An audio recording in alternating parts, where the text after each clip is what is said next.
This three-bean casserole is dumb. Scooby-Doo-Bop-Biddy-Bop-Bop-Bop! I'm so sorry, babe. I hadn't tasted him yet. I'm sorry. I'm sorry. Looking forward to, you know, like... Don't talk about the ingredients. I know. Yeah. After, it's just a surprise for your mouth. Yeah. So we've got major spoilers for tomorrow's Avengers issue, and I do want to say this. If you don't want to know the new origin of Thor, according to Jason Aaron's Avengers, you're going to want to stop this video right now. Wait till you read the comic tomorrow. Maybe come back and view the video after that, because we are going to talk about spoilers. We're going to get into the specifics here in a couple of minutes. So I will give you a little bit more time to hit stop. Obviously, here with me to discuss these major spoilers coming out of Avengers. Obviously, this is all leading into Heroes Reborn, the new initiative that's coming up, is El Percherino himself, the Poobah of Comics. How you doing, Perch? Well, I'm doing great. Yeah, so click away now if you don't want to be spoiled, because this is a pretty big one. Absolutely. So obviously, Jason Aaron has a very long history with the Thor character. I believe he worked on the character for about 8 years, made major wholesale changes during his run.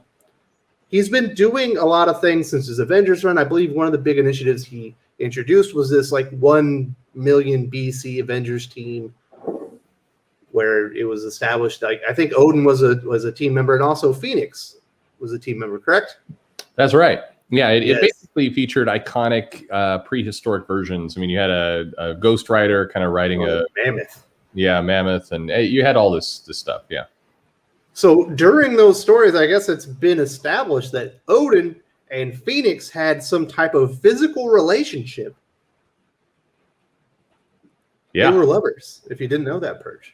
Yeah, there you go. Well, I mean, Odin, you do get the feeling, at least I'm Odin sleeps around. I mean, you do get the feeling Odin gets some action back in the day, and apparently he was very active with the Jean Grey lookalike of the Phoenix back then. Yes, the Phoenix Force and Odin made passionate whoopee. And it turns out that Thor's mother is actually the Phoenix. That's right. Yeah, not Gaia, not Freya, Freyja. It's the Phoenix. So Odin, for all his godly powers, no protection. Yeah, what was he thinking? I'll be honest. I have not really enjoyed Jason Aaron's Avengers. I think I've documented this here on the channel. We talked about Avengers Age of Khonshu and how bad it was.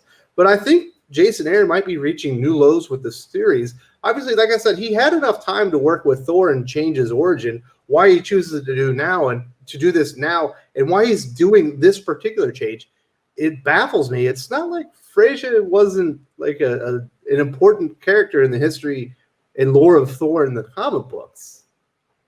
No, I don't like this change at all. I think it cheapens Thor. Honestly, it ties him into something not necessary. I don't think it's a good retcon of his origin at all.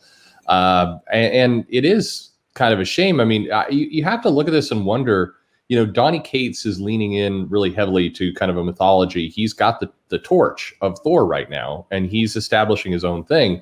And so I'm sure there's coordination between the two and all the rest, but it still seems like a kind of a dick move for over in the Avengers, Jason Aaron, with the character he's left, to make such a major status quo change to the character. I don't think it's good for the comics. I don't think it's very respectful to your fellow creator, even though I'm sure that, again, they did coordinate.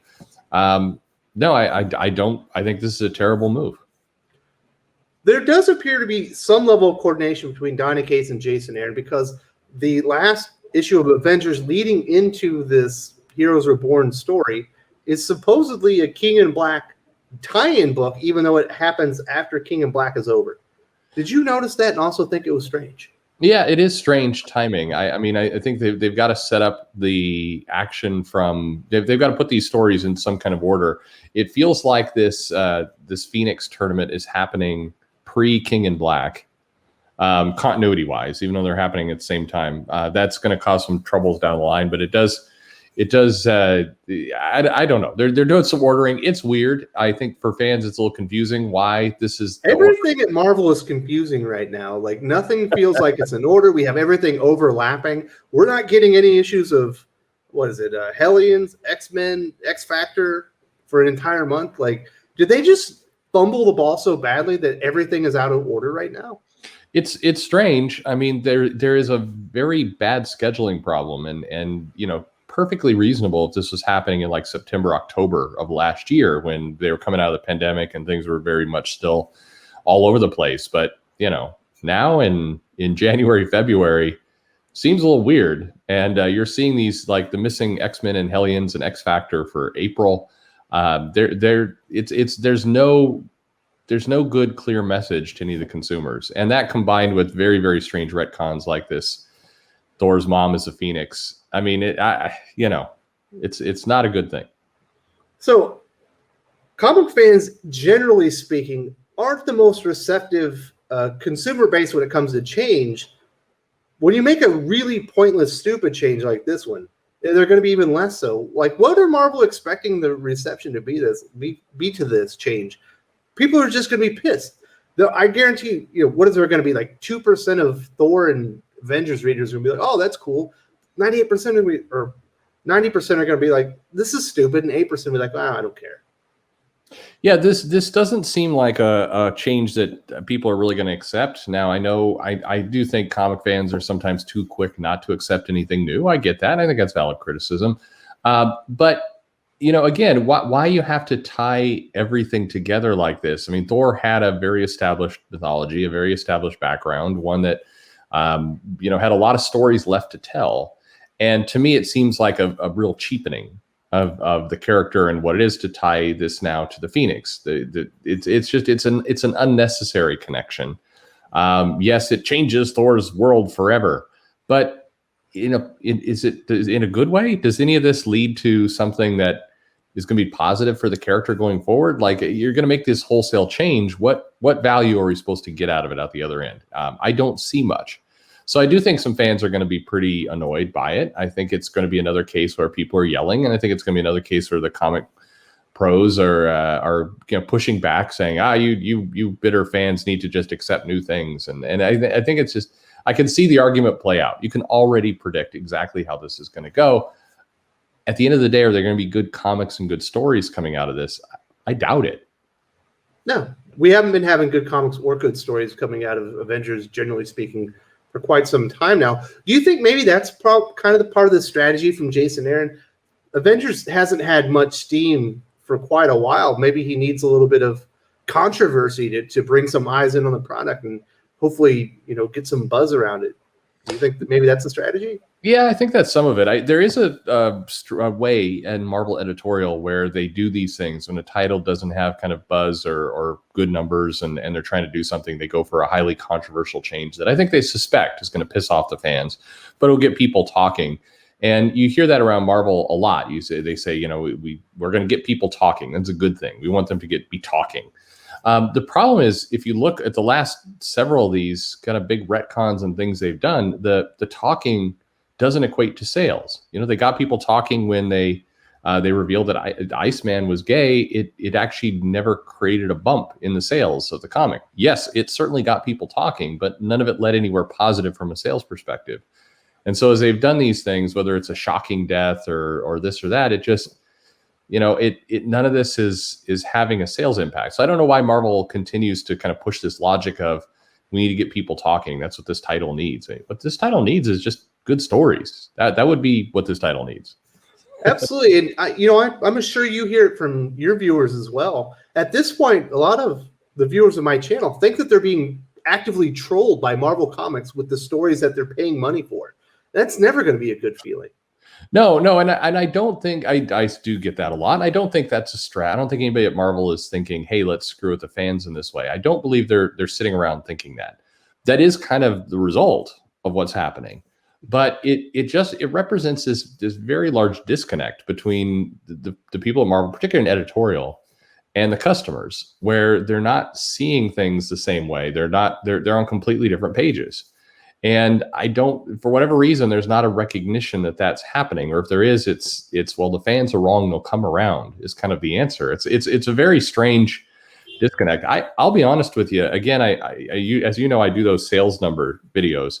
The amount of times that people from Marvel reach out and say, I had no idea these are the sales, just astounds me. I don't think they're even aware of kind of what's selling and what isn't, which is even weirder.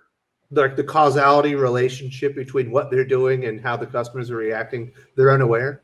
Yeah, I mean, I think that they see that people are writing articles and things are trending on Twitter and lots of people are talking. And like, all right, we got a lot of attention. Yeah, there's some angry people, but the attention is here.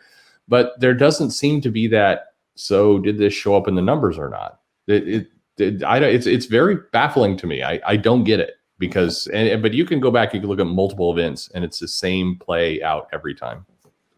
And I'm not seeing the anger as much as I have in the past lately. I think most people they're so numb to it, they just roll their eyes, they make a quippy comment, and they move on with their lives. Whatever. Sure. It's Marvel being Marvel. Yeah, it's not. We're not seeing the anger, and that's not a sign that the fan base is settling down. It's a sign the fan base is moving on. Absolutely. Yeah. So that's the big spoilers. They're going to come out tomorrow. I was planning on reviewing Venom 33, I believe. I might just put that on the back burner and review this issue of Avengers. It depends on how I'm feeling on that day. If I really want to review a bad comic book, we shall see. But I don't think this is going to be positively received. I don't think this is likely to generate anything, whatever Marvel and Jason Aaron were anticipating. I think people are, in their headcanon, they're going to ignore it and act like it never happened. Yeah, I think that's true, and I'll throw one more curveball at you. If the rumors are true that the Jane Foster is intended to be the new Phoenix, which they've shown a little cover with a silhouette, and it looks like either Jane Foster or Echo. But if it's Jane Foster who becomes the new Phoenix, then basically Jane Foster is going to become Thor's mom in a weird way. So that's pretty gross. That's nice. There you go. Man, well, thank you for ending the video on a high note, Perch. Yeah. Thor's mom is about to be Jane Foster in a few weeks. Maybe. Yeah. Can't wait. If you enjoyed this video, please give it a like. I would appreciate it very much. It helps us attract more views for the channel. Subscribe for future commentary, comic book news, and reviews. And don't forget to ring the bell for notifications.